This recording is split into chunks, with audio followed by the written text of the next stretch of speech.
Hello, and thank you so much for taking a few minutes to view our training video. Hopefully this will allow you to be able to do this on your own time and even to go back and refer to it if you need it.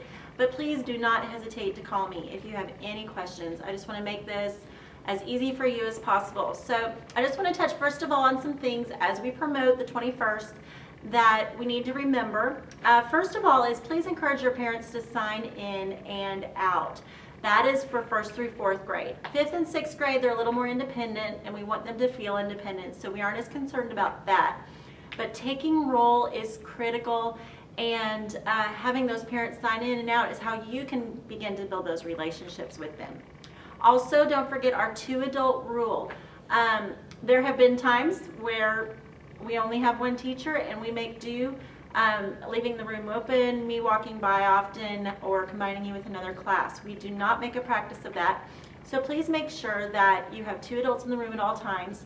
The exception to that, I mean, of course, if one of you needs to run to the resource room or take kids to the restroom, that's okay. Just leave the door open or let the classroom next door know if you've got to step away for more than just a couple minutes. We will be having parents stepping into your classrooms to volunteer. They've been really great about signing up to do that.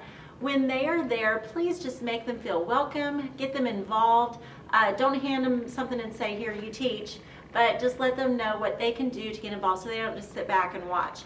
If a child needs to go to the restroom, they are welcome to walk them to the restroom, but they are not to assist in any way. Hopefully you won't need anyone or have anyone who needs assistance, but if that does come up, you have been background checked, and so we need to have you assist with that. And again, that is only women. We don't want men assisting with any of the restroom needs that may come up. Also, please try to be here at least 20 minutes before your scheduled time. That would be 9:10 for our first hour, because kids will start coming at 9:15, and it's really hard for parents to show up and there's no teachers. So if you can really make that an effort, that would be great. Our second hour is tricky because our first hour teachers are trying to get out, and our second hour teachers are trying to get out of worship or life connection and into their position. So quarter till is really about the latest I'd like you in there. I know sometimes if worship goes late, there's just no getting around it. But please make sure to do your best at being there on time.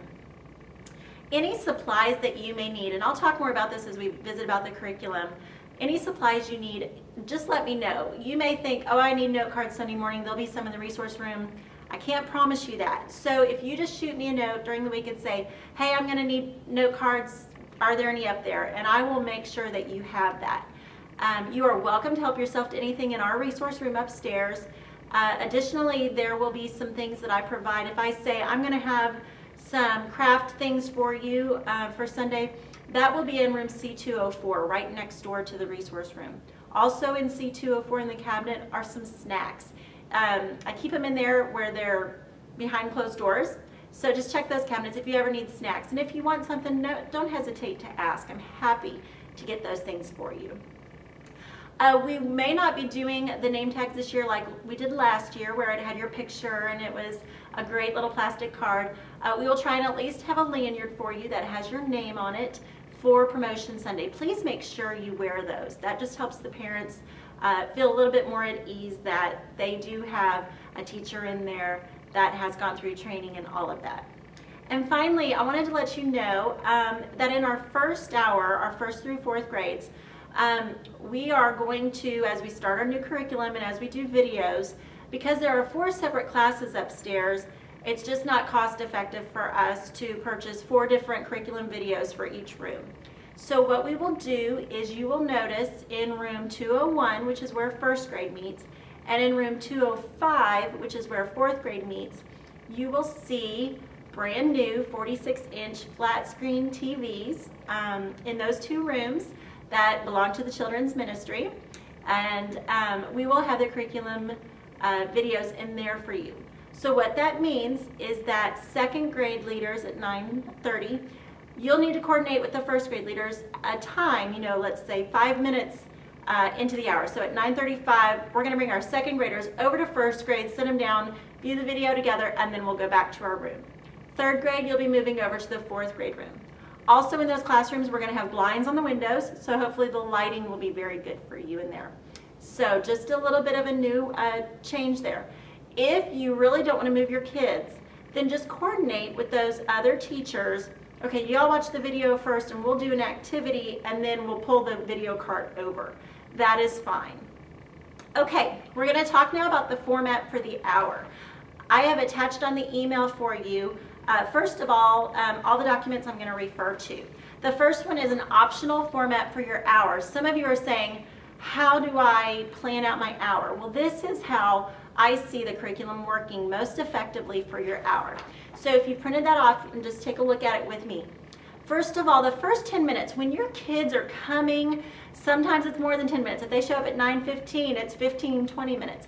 Have something fun for them to do. Have Legos, if you need Legos, out for them just to play, especially the first and second graders. Have an art project for them to do. Have some of you play dodgeball. Whatever you think. We just want them to play with each other and build those friendships and have fun as you're waiting in that dead time for the other kids to arrive. Any kinds of activities you want, please let me know. I always keep my eyes open at Hobby Lobby and Michael's for those really cheap crafts and stuff to go on sale. And I do have a stockpile of those in the resource room. So anything you want like that, let me know. But those first 10 minutes, have the kids come in, get them excited with each other and playing, and let them kind of get a little bit of that excitement run off. Take 5 minutes then to combine your classrooms for the video time, okay? So as they're coming over or you're moving over, take a few minutes just to welcome the kids or have them come in and sit in a group and get them ready to watch the curriculum.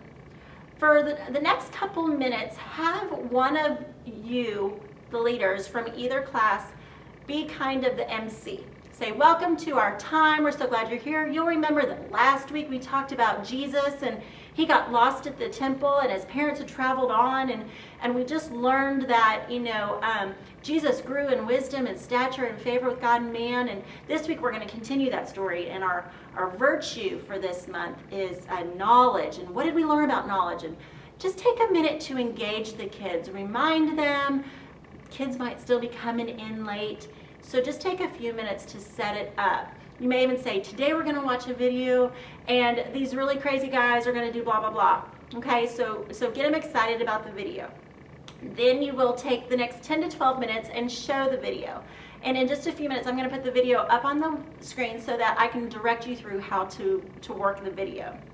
After the video, you may want to summarize with them. Wow, what a great story about, you know, how Mary and Joseph lost Jesus at the temple but Jesus was there and he was teaching the people and just take a few minutes to summarize. Even take a minute to say a word of prayer. And then you'll want to quietly dismiss the other group back to their class. When you get back to class, I'd like to see that be your group time. When you sit down, you say, let's look at this story in the Bible. I would like for you every week to have the kids in the Bible. I want them bringing their Bibles if you can get them to do that. But have them get into the Word and see the story that they may have just heard or acted out. That is so important that they see that. So take about 5 to 10 minutes to review the story, read it together, and ask some questions. Q&A time, whether it's factual about the story or it's how would you have felt if your parents left you somewhere? Have any of you ever been left behind? Get those personal questions that kind of open them up and then say, you know, Jesus wasn't worried, but, you know, Jesus was God's son and he knew where he needed to be. So you can talk about things like that and engage the kids. That leaves us with about 30 minutes. And I want you to know that all of this is so flexible. If you're in group time, and I mean discussion is going great and the kids are opening up and they're engaged, go with it. Don't worry about stopping because you got to hurry up and get this activity done. Do what you feel like the kids are captured by and where you can minister the best. But those last 30 minutes are when you're going to do your Bible and your life application. And I will show that to you here in a little bit.